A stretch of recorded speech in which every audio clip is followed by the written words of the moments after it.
बिस्मिल्लाहिर्रहमानिर्रहीम। अस्सलाम वालेकुम dear students, welcome back to my YouTube channel. हमने स्टार्ट किया था पार्ट 1 मोहम्मद सलीम अख्तर की बुक से third chapter measure of central tendency. First 4 question हमने कर लिए हैं। आज हम क्वेश्चन नंबर 5 स्टार्ट करते हैं। क्वेश्चन नंबर 5 क्या है? A student calculated the value of mean as 20 from 25 observation. It was later discovered at the time of checking that the had copied down two values as 7 and 18 while the correct values were 13 and 17. Find the correct value of the arithmetic mean. तो इसमें क्या बात हो रही है कि जो 25 observations का मीन है वो 20 है, यानी कि ये जो मीन है ना स्टूडेंट्स का मीन इतना है, कितने स्टूडेंट्स का? 25 स्टूडेंट्स का। ठीक है, ये हमारे पास एक्स बार है, ये हमारे पास एन है। नंबर ऑफ ऑब्जर्वेशंस क्या होती है? एन होता है ना, n total number of observation जो कि 25 है, और 25 ऑब्जर्वेशंस का जो मीन है वो 20 गिवन है। नेक्स्ट क्या कह रहे हैं? नेक्स्ट हमारे पास गिवन है यहाँ पे copy down two value 7 and 18। अब जो 25 ऑब्जर्वेशन है ना उसमें 7 और 18 कॉपीड हैं। ठीक है, और इसमें करेक्ट वैल्यूज हमारे पास कौन सी हैं? 13 एंड 17। 25 ऑब्जर्वेशन में 7 और 18 हमारे पास करेक्ट है और 13 एंड 17 कॉपीड वैल्यूज हैं। और इसमें हमने क्या फाइंड करना है? Correct value of the arithmetic mean. ठीक है, correct value, correct arithmetic mean हमने फाइंड करना है। चलिए देखते हैं कैसे होता है। तो सबसे पहले हम सोल्यूशन में एक्स बार का फॉर्मूला लिख लेते हैं। एक्स बार किस चीज़ के इक्वल होता है?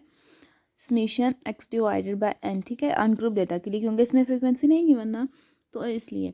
और उसके बाद उन्होंने कहा था कि हमारे पास जो हमने क्या फाइंड करना था? करेक्ट कहाँ गया, sorry, correct value of arithmetic mean. ठीक है, अगर correct value of arithmetic mean find करना है तो ये जो अरिथमेटिक मीन गिवन है ये तो हमें पता है कि ये कौन सा अरिथमेटिक मीन है? इनकरेक्ट। ठीक है, तो ये करेक्ट हमने फाइंड करना है, इनकरेक्ट गिवन है, तो ये हमारे पास मीन कौन सा है? Incorrect. Incorrect x bar equal है हमारे पास 20 के, और एन कितना है इसमें? एन हमारे पास इक्वल है, देखें, एक्स बार और एन जो कि है 25। ठीक हो गया। अब हमने क्या करना है? Summation x. अब देखो अरिथमेटिक मीन के फॉर्मूले में हमारे पास ये चीज़ भी गिवन है, ये चीज़ भी गिवन है, लेकिन समेशन एक्स नहीं है, तो हमने क्या फाइंड करना है? एक्स बार फाइंड करना है। ठीक है, तो अब हमने सॉरी समेशन एक्स फाइंड करना है। समेशन एक्स फाइंड करने के लिए हमें एक्स बार और एन की वैल्यूज पुट करनी पड़ेंगी। एक्स बार की वैल्यू कितनी है? 20 है, इक्वल है summation x as it is रहेगा, क्योंकि ये कौन सा है? इनकरेक्ट एक्स बार है ना, तो ये वाला भी कौन सा होगा? इनकरेक्ट होगा। ठीक है, अगर ऐसे नहीं भी समझ आ रही तो हम यूँ भी लिख लेते हैं कि इनकरेक्ट एक्स बार इक्वल है समेशन ऑफ एक्स इनकरेक्ट, ये भी इनकरेक्ट है, डिवाइडेड बाय एन। ठीक हो गया। अब इनकरेक्ट एक्स बार हमारे पास गिवन था, कितना था? 20, इसकी जगह 20 पुट कर दिया, summation x incorrect as it is रह गया, और एन जो नंबर ऑफ ऑब्जर्वेशन था वो 20 था, नहीं 25। अब ये 25 इधर डिवाइड हो रहा है, इस साइड जाके मल्टीप्लाई हो जाएगा, तो ये आ जाएगा 20 into 25 equal to summation x incorrect. ठीक हो गया। अब हमने इन दोनों को मल्टीप्लाई करवाना है, तो ये आंसर आ जाएगा 500 समेशन एक्स का। ठीक है, हमने इनकरेक्ट समेशन एक्स निकाल लिया है, फाइंड कर लिया है। अब हम नेक्स्ट देखते हैं क्या करना है। हमारे पास इनकरेक्ट एक्स बार गिवन था, हमें क्या चाहिए था? Summation x. ठीक है, इनकरेक्ट समेशन एक्स वो हमने फाइंड कर लिया। अब इसके बाद हमें मीन करेक्ट निकालना ना। करेक्ट मीन निकालने के लिए हमें क्या चाहिए होगा? एक्स बार इक्वल होगा summation x divided by n. ठीक है, उसके लिए हमें ये चीज़ भी करेक्ट चाहिए और ये चीज़ भी करेक्ट चाहिए। ठीक है, एक्स बार भी करेक्ट होना चाहिए और समेशन एक्स भी करेक्ट होना चाहिए। लेकिन हम ये कैसे फाइंड करेंगे? इसका हम फॉर्मूला देख लेते हैं कि करेक्ट समेशन एक्स इक्वल होता है incorrect summation x, incorrect summation x minus wrong item plus correct items. ठीक है, ये हमारे पास करेक्ट समेशन एक्स का फार्मूला होता है। हमारे पास, मैं फिर से बता रही हूँ कि हमारे पास जो मीन गिवन था वो इनकरेक्ट था, इनकरेक्ट का मीन गिवन था, एन भी गिवन था, समेशन एक्स नहीं था। वो हमने फाइंड कर लिया। उसके बाद हमने जब करेक्ट मीन निकाला है तो उसमें हमने फार्मूला लिखा है, तो एक्स बार भी करेक्ट चाहिए और ये वाला समीशन एक्स भी करेक्ट चाहिए। तो समीशन एक्स करेक्ट निकालने के लिए हम क्या कर रहे हैं कि करेक्ट समीशन एक्स, ठीक है, सॉरी हमने करेक्ट एक्स बार फाइंड करना है ना, तो जब करेक्ट एक्स बार फाइंड करेंगे तो समीशन एक्स भी तो करेक्ट होना चाहिए उसके लिए। तो इसलिए हमने करेक्ट समीशन एक्स का फॉर्मूला यूज़ कर लिया कि incorrect summation x minus wrong item plus correct atom. अब हम देखते हैं कि हमारे पास रॉन्ग एटम कौन सी है और करेक्ट एटम्स कौन सी, ठीक है। रॉन्ग एटम्स कौन सी हैं, जो यहाँ पे कॉपीड हुई हुई हैं, ठीक है, जो नंबर्स कॉपीड हुए हैं वो हमारे पास रॉन्ग एटम है, उनको हमने माइनस में लिखना है। तो यहाँ पे इनकरेक्ट समीशन एक्स है, इनकरेक्ट समीशन एक्स हमने फाइंड कर लिया जो कि है 500। अब माइनस है ना, माइनस लिखना है रॉन्ग एटम। अब देखें रॉन्ग एटम हमारे पास कौन से 7 और 18, 7 प्लस 18, ठीक है, ये हमारे पास रॉन्ग एटम है। उसके बाद है करेक्ट एटम से wrong item plus correct atom.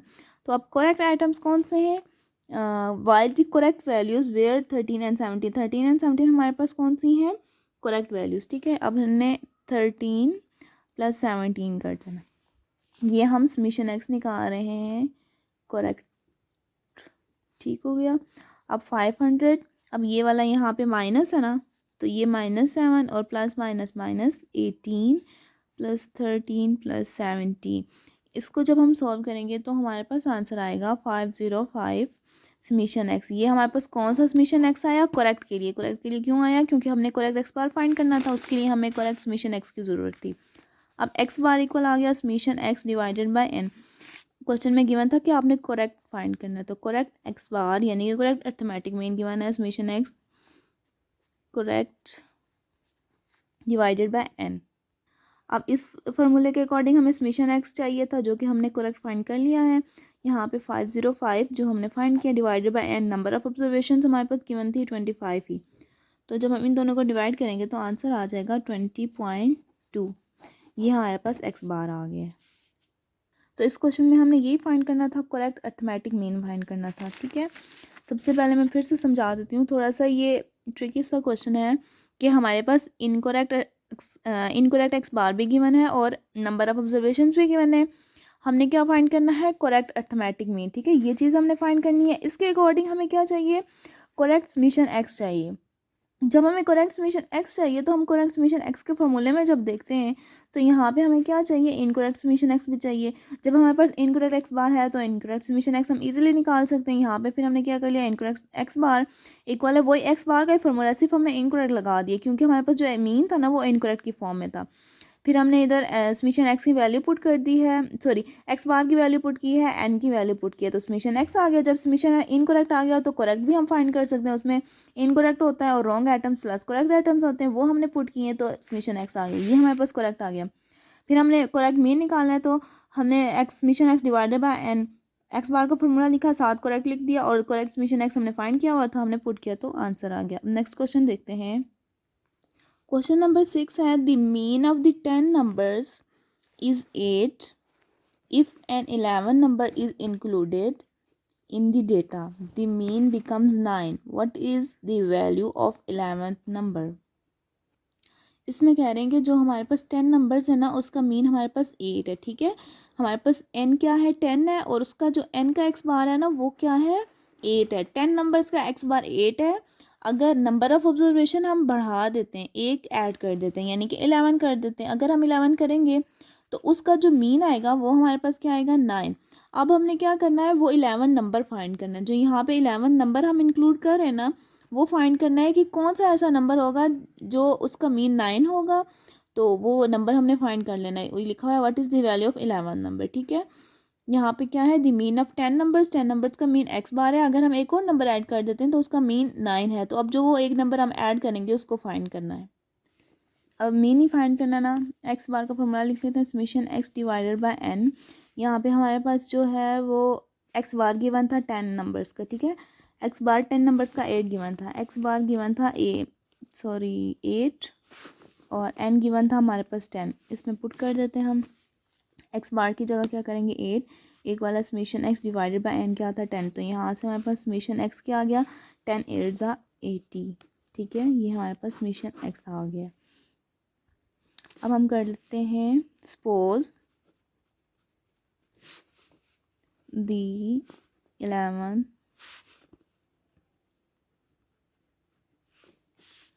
Suppose the 11 number is a. हम एक आर्बिट्रेरी नंबर सपोज कर लेते हैं कि जो हमारे पास 11 नंबर होगा वो ए होगा। तो अब हमने ए की वैल्यू फाइंड करनी है, सही हो गया। अब हमने ए की वैल्यू फाइंड करनी है तो उसके लिए फार्मूला क्या बनेगा, एक्स बार इक्वल है समेशन एक्स प्लस ए। ठीक है, ए क्यों, जो हमने एक आर्बिट्रेरी नंबर सपोज कर लिया उसके लिए। और n+1 क्यों, क्योंकि उन्होंने कहा था 11 नंबर ऐड, अगर हम n में एक और ऐड कर दें तो एक ही नंबर ऐड होगा, तो n+1 इसलिए लिखा है। तो समेशन x जो कि हमने फाइंड किया हुआ 80 + a divided by n+1, n क्या है 10, 10+1 ये। अब हमने क्या करना है, ये हमारे पास क्या हो गया 80 + a डिवाइडेड बाय 11। यहाँ से हमने थोड़ा गलत कर दिया है कि इसमें हमने समेशन एक्स जो है 80 पुट कर दिया जो हमने फाइंड किया हुआ था। ठीक है, इसको हमने नहीं पुट करना है। क्वेश्चन में था कि हमने जब 11 नंबर फाइंड करना है ना, एक और ऐड कर देना, तो उसका जो मीन क्या आएगा वो 9 आएगा। तो इस फार्मूले के अकॉर्डिंग हम क्या करेंगे फिर, एक्स बार इक्वल होगा summation x plus A divided by n+1। ठीक है, summation x plus A divided by n+1। उन्होंने कहा था कि अगर एक नंबर हम ऐड कर रहे हैं 11 नंबर्स कर रहे हैं तो उनका मीन जो आएगा वो 9 आएगा। तो एक्स बार क्या आएगा यहाँ पे 9 plus summation x plus A divided by 10+1। ठीक है, अब 9 आ गया इक्वल है summation x plus A divided by 11। तो ये इधर चला जाएगा तो 99 आ जाएगा, 99 समेशन एक्स प्लस ए। तो अब हमने ए को सेपरेट कर लेना है। जब हम ए को सेपरेट करेंगे तो क्या आ जाएगा हमारे पास, ए इक्वल आ जाएगा 99 माइनस समेशन एक्स आ जाएगा। अब हमने समेशन एक्स की वैल्यू फाइंड यहाँ पे पुट कर देनी है जो कि हमने 80 फाइंड की थी। ठीक है, जो कि 80 आ गया। अब इन दोनों को माइनस करें तो 19, ए की वैल्यू आ गई, यानी कि जो 11 नंबर हम ऐड करेंगे वो 19 होगा। यहाँ पे इसलिए नहीं किया था कि इनको सेपरेट करने में थोड़ी गड़बड़ हो रही थी, तो इसलिए हमने फिर क्या किया, पहले हमने एक्स बार की वैल्यू पुट की, उसके बाद इसको सब्स्टिट्यूट करके सिंप्लीफाई करके उसके बाद हमने समेशन एक्स की वैल्यू फाइंड आउट कर दी है। अब हमारे पास ए की वैल्यू आ गई है 19। उन्होंने यही पूछा हुआ था क्वेश्चन में कि अगर हम 11 नंबर ऐड कर रहे हैं तो वो 11 नंबर कौन सा होगा। तो ए को हमने सपोज किया था कि ये लिखा हुआ सपोज 11 नंबर इज़ ए, तो वो 11 नंबर क्या होगा 19। तो आज का लेक्चर यहीं तक था। थैंक यू सो मच, अल्लाह हाफिज़।